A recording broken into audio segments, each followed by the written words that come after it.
Muito bem, pessoal, sejam bem-vindos ao nosso curso de legislação para o concurso do município de Caraá.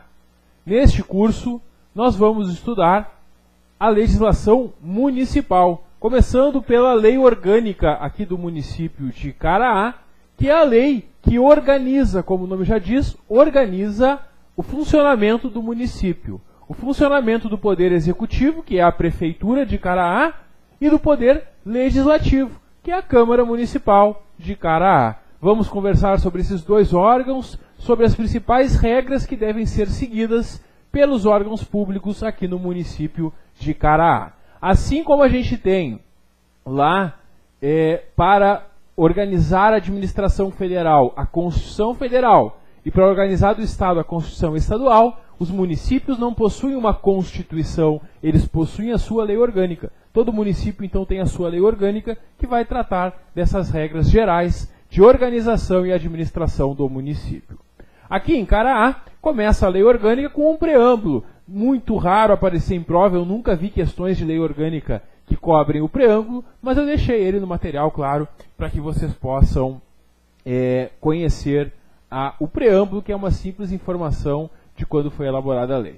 Agora, para fins de prova, as questões vão se basear no corpo da lei, que a gente começa a estudar agora com o título 1, que trata dos princípios fundamentais. Bom, o município de Caraá, conforme está ali no artigo 1º, ele faz parte, como a gente sabe, do Brasil e do Rio Grande do Sul. Ele é autônomo em tudo que é do seu interesse local. Quem cuida de interesse local é o município, não é o Estado nem a União. E ele é autônomo, ele toma suas decisões sozinho, sem precisar consultar o governo federal ou o governo estadual. O município ele tem essa autonomia, como qualquer outro município no país. Aí o parágrafo 1º diz que essa ação do município, a ação municipal, deve se desenvolver em todo o território do município, sem privilégio de nenhum distrito. Uma ideia de igualdade, então, entre distritos e bairros. Não pode privilegiar um em detrimento de outro.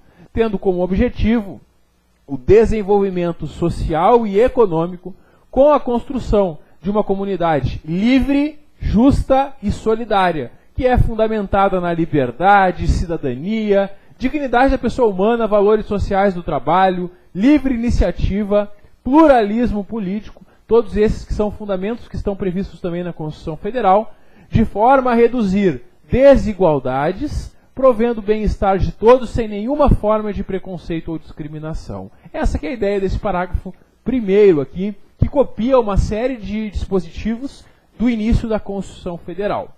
O parágrafo 2º traz que o município de Caraá exerce o seu poder por decisão dos munícipes, os cidadãos do município, através dos seus representantes, aqueles representantes que são eleitos pelo sufrágio universal, direto e secreto. A gente sabe, todos vamos votar, o voto ele é secreto e direto, e ali a gente escolhe prefeito, que vem com o vice junto, e também se escolhem ali os vereadores. Bom, também a soberania popular pode ser exercida por outras formas, como a iniciativa popular, que a gente vai estudar nesta lei orgânica, como também os mecanismos de plebiscito e referendo, que são consultas à população para saber a opinião do município. O município pode promover plebiscitos ou referendos para perguntar para a comunidade alguma situação que eles queiram saber a opinião da comunidade. Bom, o artigo 2º, ele traz os poderes do município. Poderes do município. Lá na Constituição Federal, que organiza a administração federal, lá nós temos 3 poderes. Tem o poder executivo, o poder legislativo e o poder judiciário, assim como nos estados. Nos municípios não existe poder judiciário. Em nenhum município existe poder judiciário. Mesmo que no município tenha um fórum, esse fórum ele faz parte do poder judiciário estadual. Não existe poder judiciário no município. Isso é uma pegadinha muito habitual de provas de concurso, né, que a gente aqui no Sul chama de pega-ratão, né? É muito habitual essa pegadinha em provas e a gente tem que ficar atento. Não existe poder judiciário no município. O município, portanto, ele vai ter 2 poderes. O executivo, que é a Prefeitura de Caraá, e o legislativo, que é a Câmara Municipal, a Câmara de Vereadores de Caraá, certo? Cuidado com essa pegadinha, não esquece que não existe poder judiciário no município. Aí tem os símbolos do município, que são o hino, bandeira e brasão municipais. E o artigo 4º nos traz que o município ele pode se associar com demais municípios limítrofes ali, com o Santo Antônio da Patrulha, municípios do entorno ali, ele pode se associar para prestarem serviços em comum, né? Às vezes os municípios no interior, eles se juntam em algumas regiões para comprar medicamentos, por exemplo, faz um consórcio de saúde e consegue comprar medicamento mais barato, porque ao invés de cada um fazer a sua licitação, todos se juntam, compram juntos os medicamentos e isso geralmente vai reduzir o valor que cada um vai ter que pagar para comprar os seus medicamentos. Só para dar um exemplo, né, dessas associações que os municípios fazem.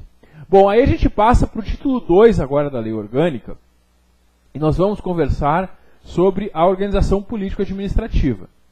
O município, como a gente sabe, ele é autônomo e aí a Lei Orgânica traz no parágrafo único do artigo 5º como que se expressa essa autonomia do município. E eu montei um esqueminha ali na nossa apostila para a gente trabalhar a memória visual. Eu gosto muito de usar nas minhas aulas esquemas e quadros. Por isso que é o ideal que vocês assistam a aula olhando a apostila que eu dou aqui no curso, que eu forneço aqui no curso.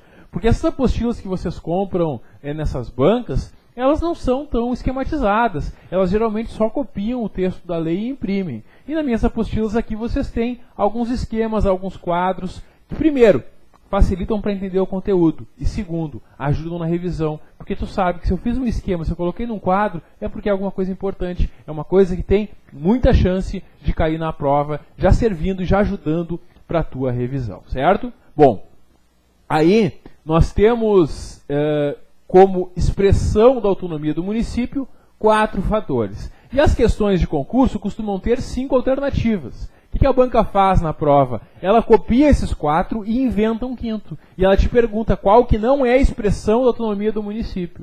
E ela não vai conseguir te enganar. Porque quando chegar na hora da prova essa pergunta, tu vai lembrar, tu vai fechar os olhos e tu vai lembrar desse mapa mental, desse esquema que a gente tem aqui na apostila. Tu vai lembrar que a autonomia do município se expressa de 4 formas. Eleição dos vereadores. O povo elege os seus vereadores, que vão aprovar as leis e vão fiscalizar o trabalho da prefeitura. O povo também elege, diretamente, prefeito e vice, que vão administrar os interesses locais do município.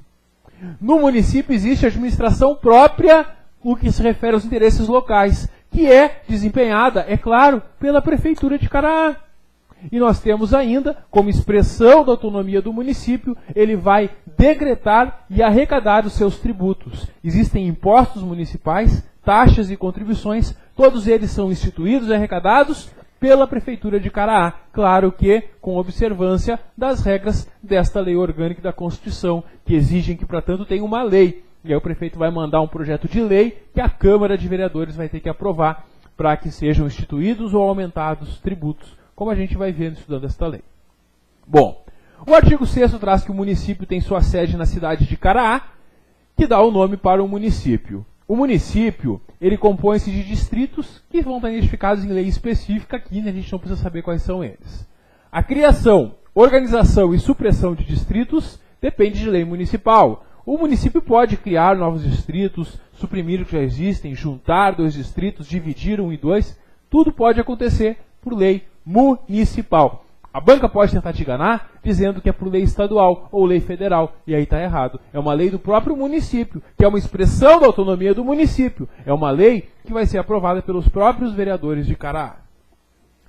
E o parágrafo 3º prevê que qualquer alteração da organização do território do município, sempre que tu vai mudar a organização territorial do município, tem que perguntar para a população diretamente interessada. E aí tu faz um plebiscito e tu pergunta para as pessoas daquela comunidade ou daquelas comunidades afetadas se elas concordam ou não com aquela divisão, desmembramento, união, seja o que for que vai ser alterado, certo? Então 2 regrinhas importantes. É por lei municipal a criação, supressão de distritos, e tudo que envolve a organização territorial, primeiro pergunta para a população que vai ser atingida. O capítulo 2... ele trata dos bens e da competência. São bens do município de Caraá, aqueles que lhe pertenciam quando essa lei foi feita, é claro, e todos os outros que ele veio adquirir com o tempo. E o município de Caraá, ele tem direito àqueles royalties, né? A participação no resultado da exploração de recursos minerais que pertençam a ele e estejam no seu território. O artigo 8º nos traz que compete ao município na administração do que é do seu interesse e no exercício da sua autonomia. E agora vem uma lista de competências, e aí tu tem que ter muita atenção quando estudar essas competências, porque esse artigo 8º aqui, ele traz competências que são só do município de Caraá. O artigo 8º, ele só vai trazer competências do município de Caraá. Enquanto que o artigo 9º, que a gente também vai ver logo a seguir, ele traz competências que são do município de Caraá, mas o município não exerce elas sozinhas. Ele vai ter o apoio aqui do Estado e também vai ter o apoio da União, do governo federal.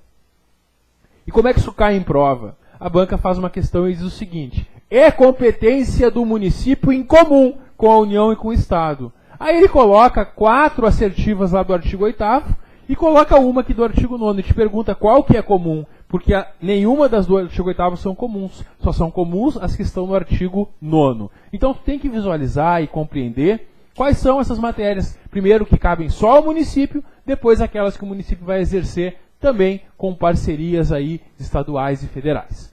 Bom, temos ali então no artigo 8º, a primeira competência: o município vai se organizar administrativamente no que observando, claro, as legislações federais, estaduais e municipais. O município promulga suas próprias leis, vai expedir os seus próprios decretos, tudo que envolve o interesse local, assim como vai suplementar a legislação federal e estadual. Suplementar a legislação é fazer leis que completam o que faltou na lei estadual, na lei federal, para aplicar no município. E aí se faz uma lei municipal sobre aquele assunto, completando, colocando, dispondo sobre o que falta nas leis federais e estaduais para aplicar no município. Também é competência do município administrar os seus bens, adquiri-los, aliená-los, que é comprar ou vender os seus bens, aceitar doações e heranças e dispor da sua aplicação. Também o município tem competência para desapropriar. Depois a gente vai falar um pouquinho mais sobre isso na parte final da lei. Permitir, conceder e autorizar serviços públicos de interesse local, incluindo o transporte coletivo, táxi e outros, que esse serviço de transporte coletivo ele é um serviço público do município, que ele faz a concessão, ele abre uma licitação e aí os interessados participam e quem ganhar vai explorar o serviço de transporte coletivo. Organizar quadros funcionais e planos de carreira dos servidores, assim como o regime jurídico dos servidores do município, que a gente também vai estudar. Elaborar e executar o plano diretor como um instrumento básico da política de desenvolvimento. Também a gente vai ver na parte final dessa lei orgânica, lá onde fala sobre a política urbana, algumas regrinhas envolvendo esse plano diretor. Prover o adequado ordenamento territorial mediante planejamento e controle do uso, do parcelamento e da ocupação do solo urbano.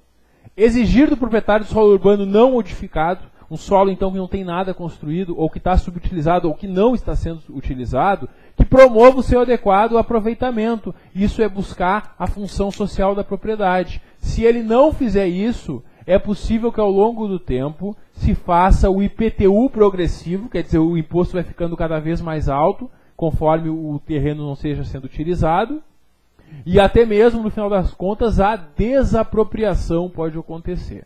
Isso, inclusive, tem previsão lá na Constituição Federal e no Estatuto da Cidade. E também aqui está prevista na Lei Orgânica de Caraá essa possibilidade. E que se tu tiver uma terra, então, que não está servindo para nada no município, o município pode, sim, desapropriar. Depois nós temos ali no inciso 10, que o município tem a competência de constituir a sua guarda municipal, promover a proteção do patrimônio histórico, cultural, artístico e paisagístico local, formalizar contratações para administração pública municipal direta e indireta, disciplinar a limpeza das ruas, remoção do lixo domiciliar e prevenção de incêndios, são competências da prefeitura, do município, fixar os feriados municipais, porque tem feriados que são federais e estaduais, e cada município tem os seus feriados municipais também. Também é o município que vai fixar o horário de funcionamento dos estabelecimentos comerciais, industriais, de prestação de serviços e outros. Cada município decide os horários do comércio, os dias de comércio, Tem município que não abre comércio no final de semana. Tem município que abre só no sábado de manhã. Tem município que abre sábado de manhã e tarde. Cada município vai fixar os seus horários de funcionamento para os seus comércios e para cada tipo de comércio e estabelecimento. Também vai legislar sobre o serviço funerário e cemitério, interditar edificações que estejam em ruínas, né, ou em condições de insalubridade, regulamentar e fiscalizar as competições esportivas, bem como a fixação de cartazes, anúncios, legislar sobre apreensão e depósito de semoventes, mercadorias e imóveis em geral, legislar sobre serviços públicos, regulamentar processos de instalação, distribuição e consumo de água, gás, luz e energia elétrica, e criar normas de construção nos logradouros e prédios públicos que assegurem o acesso adequado a idosos e pessoas com deficiência física. Uma preocupação aqui com a acessibilidade, quer dizer que o município tenha normas para que quem vai construir hoje no município tem que observar uma série de normas para que pessoas, por exemplo, cadeirantes ou com dificuldade de caminhar, consigam ingressar nesses prédios, nesses locais, certo? Muito bem. Essas todas são as competências que o município exerce sozinho. A Prefeitura e a Câmara vão tomar conta disso aqui. Agora, no artigo 9º, nós temos competências que o município vai desempenhar, mas também vai contar com o apoio do Estado e da União. Essa é a grande diferença que a gente encontra. Aí o artigo 9º nos traz ali, então, que é a competência do município em comum com a União e o Estado. Aí nós temos, primeiro, zelar pela guarda da Constituição Federal, estadual e das leis dessa esfera do governo, das instituições democráticas e também a conservação do patrimônio público. Também o município vai, em parceria com o Estado e com a União, cuidar da saúde e assistência social. Claro, a gente vai ter órgãos da saúde estaduais e federais que vão poder atuar também no município. Proteção ambiental, tudo que envolve proteção ambiental sempre é uma competência comum, e aí tem uma série de exemplos nesse inciso 3. Execução de políticas de promoção para habitação, transporte, desenvolvimento urbano e rural, segurança, desenvolvimento agrícola, industrial, comercial e serviços, educação, cultura e desporto, turismo e lazer e saúde.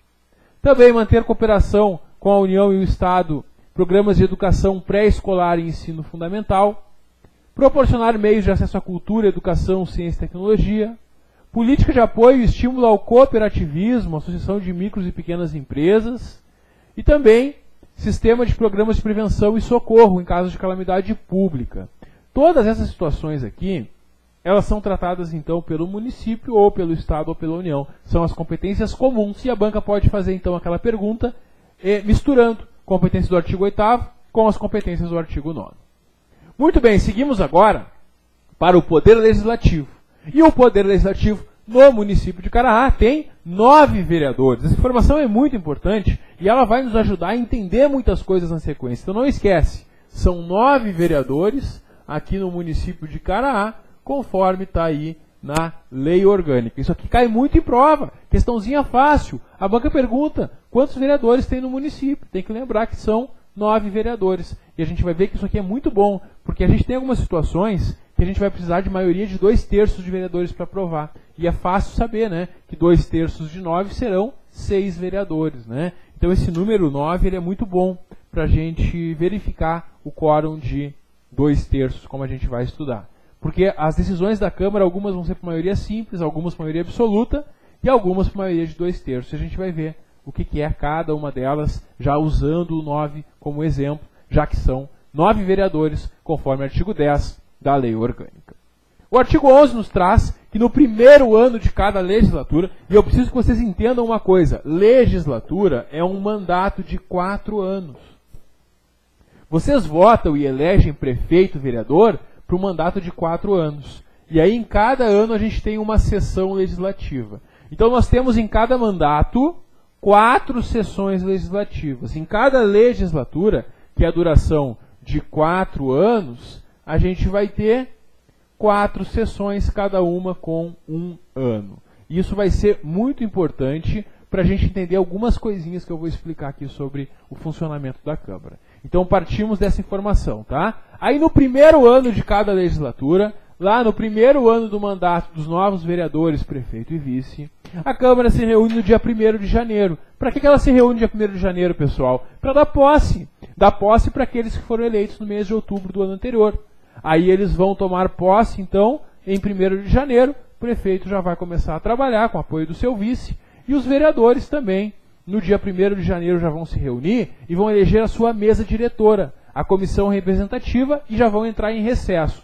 Porque o período de funcionamento da Câmara está ali no artigo 12, e eu já coloquei num quadrinho. É de 1º de março a 31 de dezembro. Janeiro e fevereiro eles vão aproveitar que estão pertinho da praia e vão para a praia. Não precisa ficar trabalhando. Os vereadores não ficam, a Câmara não tem reuniões normais durante os meses de janeiro e fevereiro, certo? Bom, mas vai ter lá eleição da mesa e da comissão representativa nesse dia 1º de janeiro. Os próprios vereadores vão eleger a mesa. A mesa são os vereadores que vão comandar a casa. Porque são 9 vereadores. Alguém tem que comandar a casa. Tem uma mesa nas sessões onde sentam lá o presidente, o vice-presidente, o primeiro secretário. Eles vão comandar e coordenar as sessões.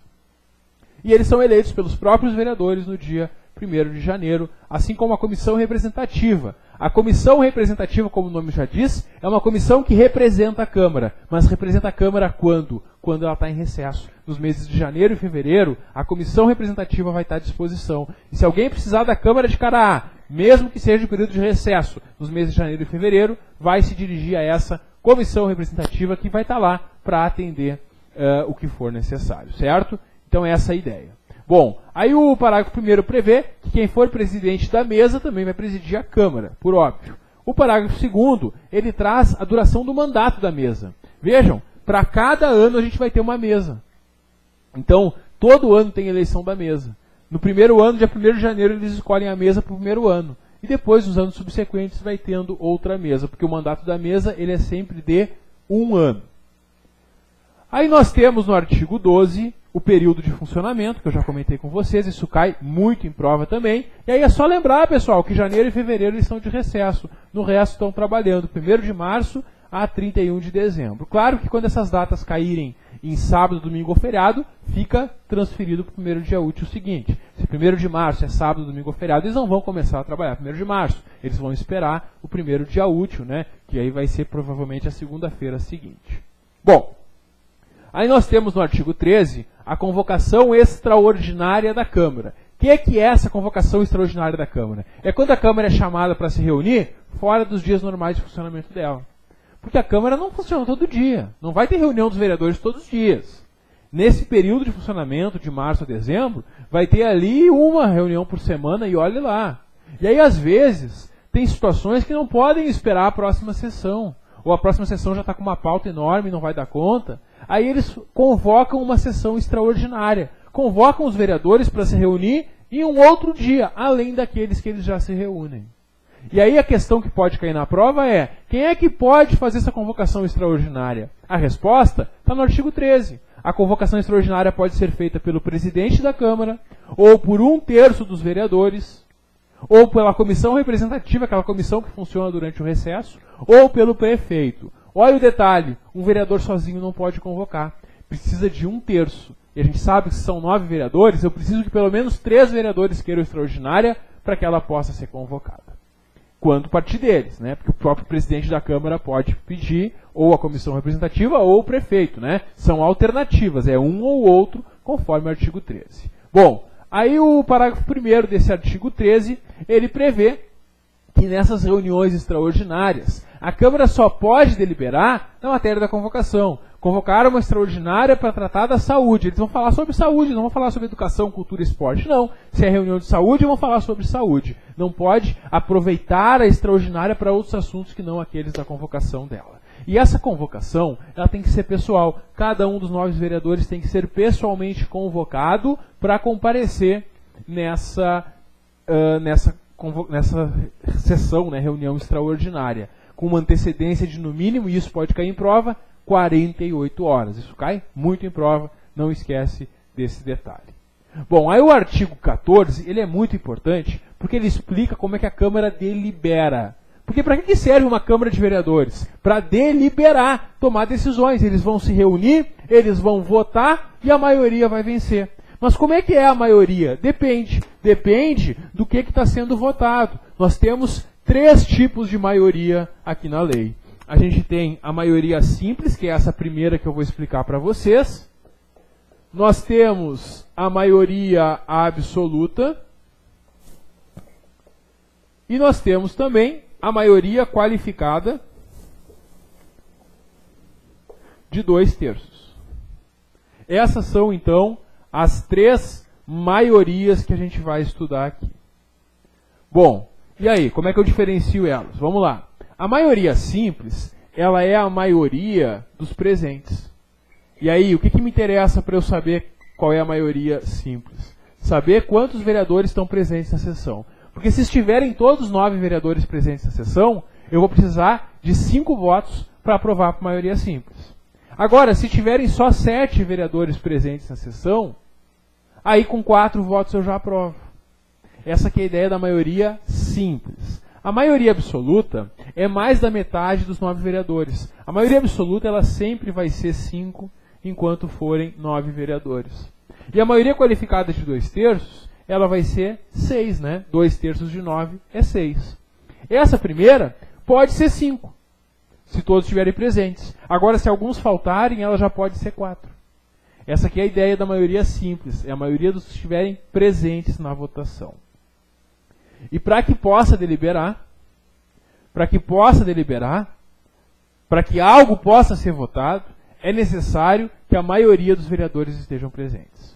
Então, se não tiver 5 vereadores presentes, a Câmara não delibera nada. Se estiverem 5, aí ela pode deliberar. Se tem 5 presentes, quantos votos eu preciso para aprovar a maioria simples, regra geral? 3 votos. Se tiver 7, 4 votos. Se estiverem os 9, 5 votos. Certo? Essa aqui é a ideia. Bom. Agora só pode deliberar se tiver 5. Se tiver 4 vereadores presentes, não pode decidir nada. Bom, aí a gente tem então essa regra, tá? Eu fiz um quadro, essa é a regra geral. E a exceção a gente vai ver mais adiante, que em alguns casos a lei vai dizer que a aprovação é por maioria absoluta, ou por maioria de 2/3. E aí eu vou precisar de 5 ou 6 votos, conforme o caso. E aí não importa quantos estão presentes, desde que estejam, claro, mais da metade. Até porque se não tiver mais da metade, nunca vai se chegar nesses quantitativos aqui, certo? Muito bem. Aí nós temos o parágrafo único desse artigo 14, e eu trago mais um esqueminha ali, mais um mapa mental para entrar e não sair mais da tua mente. O voto do presidente. Quando é que o presidente da Câmara vota? É que geralmente ele não vota. Por que ele não vota? Porque ele está coordenando a sessão. E aí ele está presidindo e os outros estão sentados ao redor dele e ele vai dando a palavra para um, dá a palavra para outro, pede o voto de um, pede o voto de outro. Então, em regra, o presidente da Câmara ele não vota. Ele só vota em 4 situações conforme o parágrafo único. Eu já esquematizei elas nesse organograma, nesse esquema, para ficar mais fácil de fixar. Quando é que ele vota? Primeiro, que estiver empatado. Sim, está empatado. Está 4-4. Ele dá o 5º voto e decide a questão. Se for algo, claro, aprovado por 5 votos, né? Segunda situação, se a matéria exige a presença de 2/3. Tem uma lista de matérias aqui na lei que são aprovadas por maioria absoluta, mas para que sejam votadas, tem que estar presentes 2/3 dos vereadores. Quer dizer, eu preciso que 6 vereadores estejam presentes e que 5 votem favoráveis para essa matéria ser aprovada. Nessas matérias, o presidente vota. Também nas votações secretas. Votações secretas ele também vota. Por que o presidente vota a votação secreta? Tem lógica. Se o voto é secreto, eu não posso saber o voto de nenhum dos 9 vereadores, certo? Muito bem. E se tiver empatado? Aí, se ele desempatar, eu vou saber o voto dele. E aí o voto do presidente vai deixar de ser secreto. Então, para que o voto do presidente continue sendo secreto, ele sempre vota quando a votação é secreta. Porque aí não tem como saber o voto dele, certo? E por fim, quando for necessário, para completar o quórum.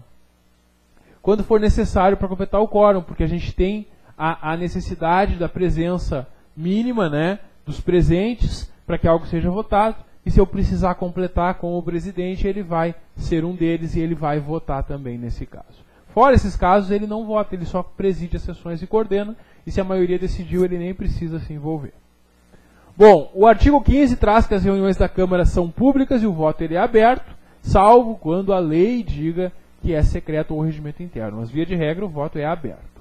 O artigo 16 prevê que a prestação de contas do município, referente à gestão financeira de cada exercício, vai ser encaminhada ao Tribunal de Contas até 31 de março do ano seguinte ao exercício financeiro. Claro, este ano, então, neste ano a Prefeitura vai ter contas, né, todos os meses do ano. Quando encerra o ano, ela vai fazer, então, a prestação que ela vai encaminhar até 31 de março do ano que vem. É essa que é a ideia do artigo 16. E essas contas, né, ficam à disposição de qualquer munícipe.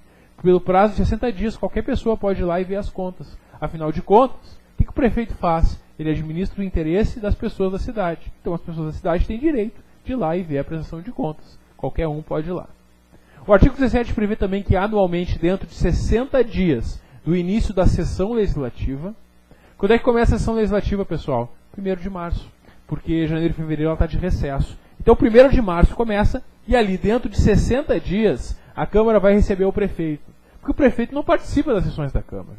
Mas aí ele vai uma vez por ano visitar a Câmara. Porque ele vai contar para a Câmara como é que estão os assuntos municipais. Ele apresenta um relatório, e claro que ele usa a palavra, e ele explica para a Câmara como é que estão os assuntos do município. Como é que está a educação, a saúde, a pavimentação, todos os serviços que a Prefeitura realiza. Ele vai fazer um relatório resumido dos principais assuntos.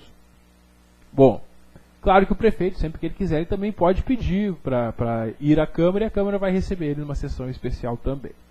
O artigo 18 prevê que a Câmara Municipal ou as suas comissões, a requerimento da maioria dos seus membros, elas podem convocar secretários municipais, diretores, titulares e presidentes de autarquias para que eles compareçam à Câmara e deem informações. Porque a função da Câmara de Vereadores é fiscalizar a Prefeitura. Então, naturalmente, ela pode chamar essas autoridades para comparecerem lá e darem as informações solicitadas. Quando isso acontecer, 3 dias úteis antes deles comparecerem, eles já têm que mandar por escrito para a Câmara uma informação sobre o que foi solicitado.